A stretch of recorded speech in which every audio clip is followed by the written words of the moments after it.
لہذا ابھی قرآن نازل ہونا شروع ہوا ہی تھا کہ اسلام نے، اللہ تبارک و تعالیٰ نے زکوٰۃ کو ابھی فرض کیا نہیں تھا کہ پہلے ہی دن سے غریبوں کے اوپر خرچ کرنے پر مسلمانوں کو راغب اور آمادہ کرتا تھا۔ آپ کو معلوم ہے پہلی سورت اقرا کی سورت ہے، اس کے بعد دوسری وحی جو کہتے ہیں مفسرین وہ سورہ مدثر کی وحی ہے، یا ایھا المدثر، یہ دوسری وحی ہے۔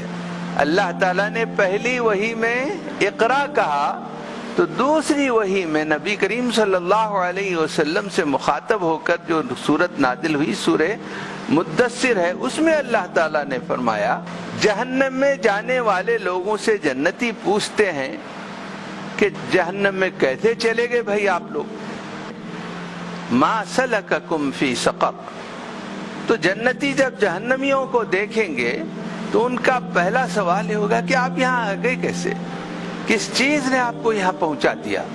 وہ جواب دیں گے لم نک من المصلین ولم نک نطعم المسکین، ہم نماز نہیں پڑھتے تھے، غریباں کو نہیں کھلاتے تھے۔ یہ دو بڑے گناہ تھے ہمارے، اس کی وجہ سے ہمیں یہ قید خانے میں آنا پڑا۔ لم نک نطعم المسکین، کھانا نہیں کھلاتے تھے غریباں کو، ہم نماز نہیں پڑھتے تھے۔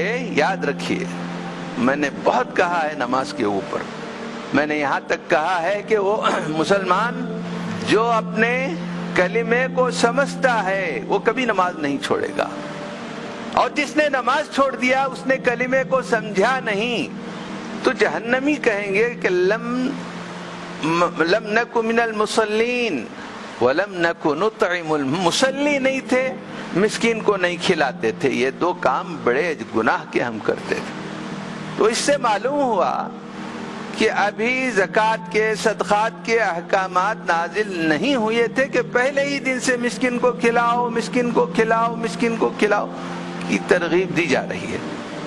سورہ ماعون میں دیکھیے آپ، وَلَا يَحُضُّ عَلَىٰ طَعَامِ الْمِسْكِينِ، سورہ ماعون بھی مکے میں نازل ہوئی صورت ہے، جبکہ مسلمانوں کو خود کھانے کو کچھ نہیں ہوا کرتا تھا، اللہ کا نام لیتے ہی مار پڑتی تھی، مکے کے کعبے کے اطراف نماز پڑھتے ہوئے ان پر تشدد ہوتا تھا، ایسے میں کہا جاتا ہے وَلَا يَحُضُّ عَلَىٰ طَعَامِ الْمِسْكِينِ، یہ مسکین کو کھانا کھلانے کے لیے دوسروں کو ابھارتے نہیں تھے۔ یہ دیکھیے، یہ مسکین کو کھانا نہیں کھلاتے تھے، یہ تو جرم ہوا ہی، یہ بھی جرم ہے کہ معاشرے میں مسکین کو کھانا کھلانے کے لیے لوگوں کو ابھارنا، حظ کہتے ہیں ابھارنا۔ ایک بری عورت ایک بلی پر رحم کھا کر اس کو کچھ کھلاتی پلاتی ہے تو وہ جنت کو چلی جاتی ہے، ایک اچھی عورت ایک جانور کے ساتھ ظلم کر کے جہنم کی مستحق ٹھہر جاتی ہے۔ ایسا کیا ہے؟ کیا ہے؟ ایک صاحب بولے کیا صاحب دین میں ایک بلی کو پانی پلائے تو جنت چل جاتا آدمی، کیا تو بھی ایسے حدیث رہتی کیا کہا تو بھی؟ ایک صاحب پوچھنے لگے یہ حدیث صحیح ہو سکتی ہے؟ بولو مولانا تمہیں، ایک بلی کو پانی پلا کو، ایک بھوکے کتے کو، پیاسے کتے کو پانی پلا کو ایک اور جنت کو چلے گئی، کیسا؟